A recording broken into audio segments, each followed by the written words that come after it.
Several things are going on simultaneously to impact the real estate market. The latest jobs report that came out last week, active listings taking price reductions, increasing inventory in a lot of areas, and buyers wanting to sit it out are all at play. And amidst all this, the Fed coming out with the important news next week about where the rates are going to go is keeping buyers on the edge. Now I shall share what's going on nationally and tie it with what's happening locally for you to get the end-to-end picture, okay? Now wait until the very end, wherein I will give you meaningful and actionable steps if you are a seller or buyer in this market. All in all, we have a rockstar market update for you in store. Are you ready? Let's go. Hey, Ravi with the Rams Group at Real here.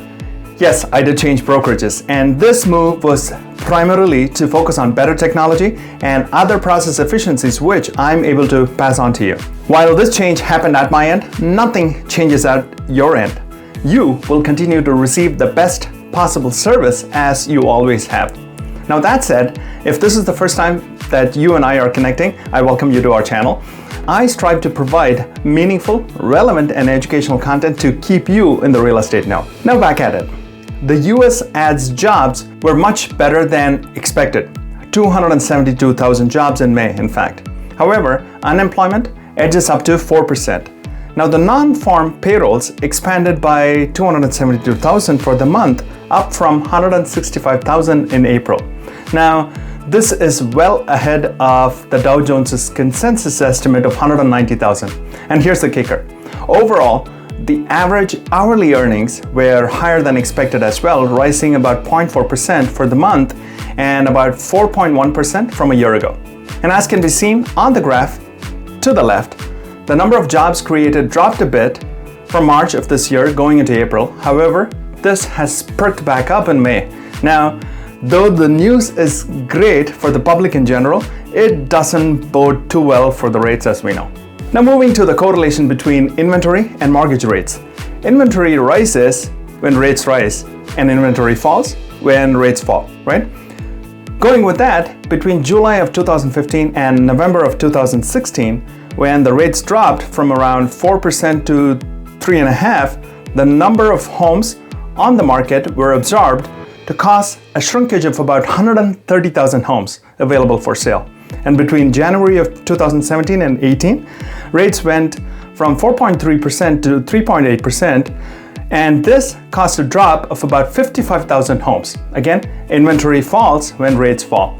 Following that trend, the last row, specifically, the rates went from about 3% to close to 8% from January of 2022 to this April, which was about a 495 basis point increase, causing the inventory to spike to about 250,000 homes, additional homes on the market, that is. Now capturing a few highlights from Housing Wire and Inman, a record pace to combat softening demand. Now home prices are slipping in Florida, Arizona, and Texas. Now we are seeing the seller's market change into a buyer's market in those areas. Now mortgage rates are bouncing back and home buyers are not liking it for sure, as we know. Yesterday's rates jumped back to 7.15%, increasing by about 12 basis points. Now this has caused a dip in the buyer sentiment, and going with the dip in the buyer sentiment, the purchase mortgage applications dropped by about 13% year over year. And as a bad trifecta effect due to the dip in buyer sentiment is that demand is falling, inventory is climbing, and as a result, home price growth is slowing overall. Now, aside from the home inventory increasing, the number of active delistings are increasing as well. Now, the number of homes listed for sale and then delisted, that is taken off the market without selling, is skyrocketing to an all-time high.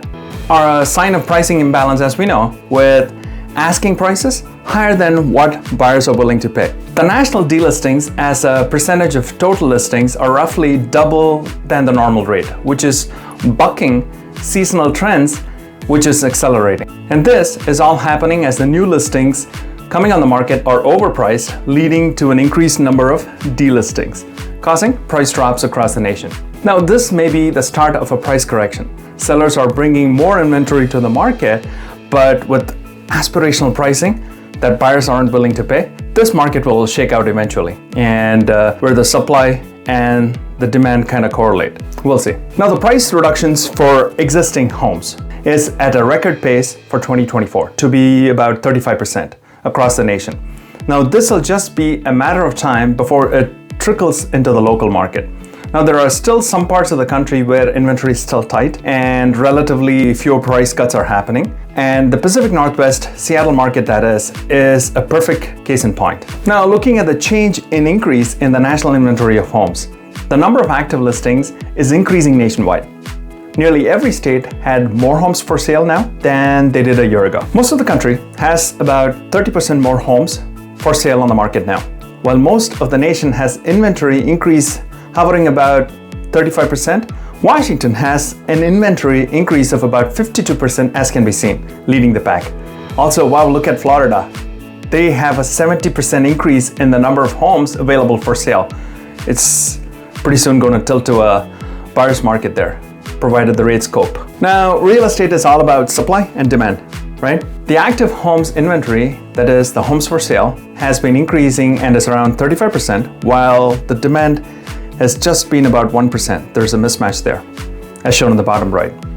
Also, on the top right, which indicates the change in the listing numbers overall nationally, in May of 2017, the total number of active listings were a little north of 1.25 million. And then the market slowly changed into being a hot seller's market where homes were flying off the shelf. And home prices were also escalating like crazy. In the years 2020 and 2021, the pandemic had its grip, and the interest rates were also super low in the high 2s and low 3s, as we all know. And now, as the rates move towards the low 7s, more homes are staying on, causing the inventory to spike, especially in May 2024, as the table here indicates. After looking at things happening nationally, let's look at what is happening locally in King, Snohomish, and Pierce counties, shall we? Just like the national numbers, the number of new homes listed in King County rose by about 40% year over year. The home sellers belong to two buckets broadly: those who have to sell the home because their situation demanded it, and the other bucket of sellers who want to make sure that they leverage the current market situation, that is lower inventory in the Pacific Northwest, even though the prices are higher, and kind of milk higher prices. Now, the number of condos for sale in King County also saw an increase of about 44%, aligning with the same sentiment. Switching gears, Snohomish and Pierce counties also saw similar increases in the number of new listings of single-family homes and condos. Now, the data for all the three counties is attached below for you to just click, zoom, and slice and dice. Moving on to the number of pending listings.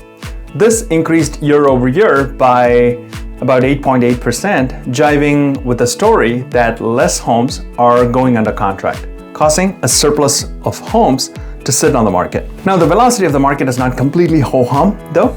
Homes are still going under contract, however, at a pace which is much tempered, is what we are seeing. Next, moving on to the days on market, before which homes are going under contract. This has reduced from 20 to 16 to mean that homes on average are going under contract sooner.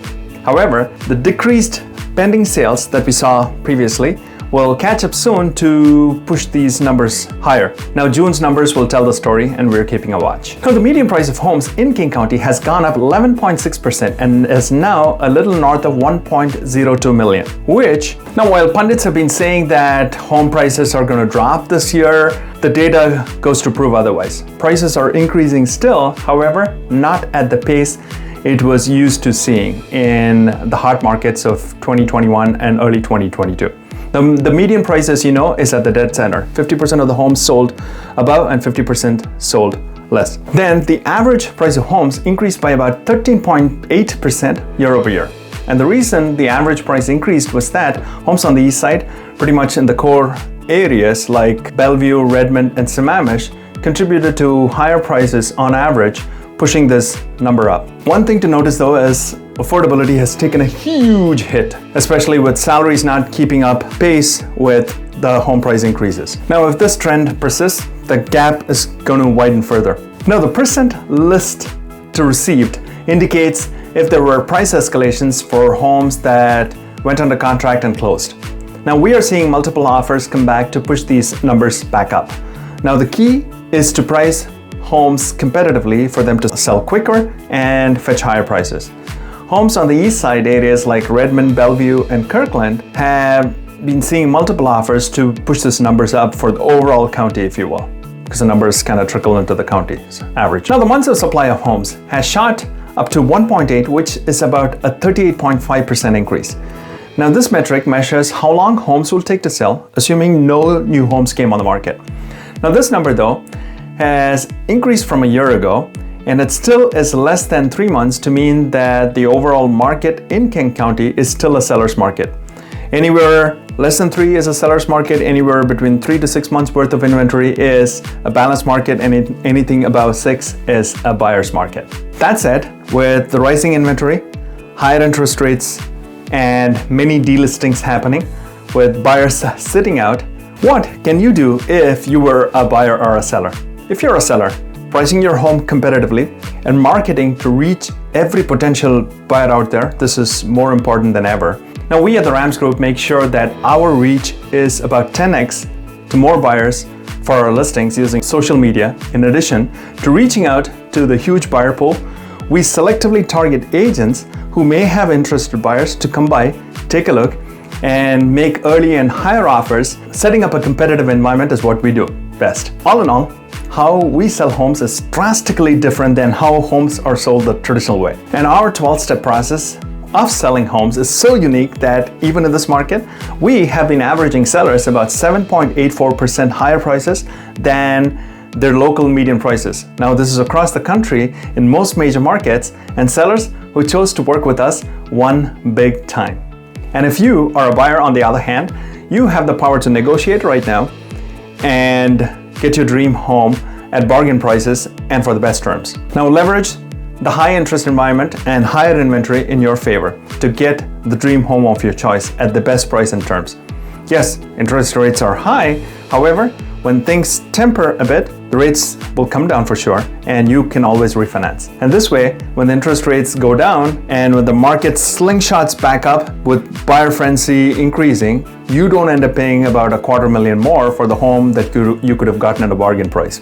Makes total dollars and cents, right? Hey, if you found this information useful, consider subscribing to our channel. I hope to keep you educated on all the happenings related to real estate for you to be in the know. Well, that's a wrap. If you have any questions about the data and what I've shared here, feel free to reach out to me. DM or text is fine, and I'm happy to brainstorm and share with you so that you come out educated. Now, until next time, you stay safe, and I shall talk to you then. Bye-bye.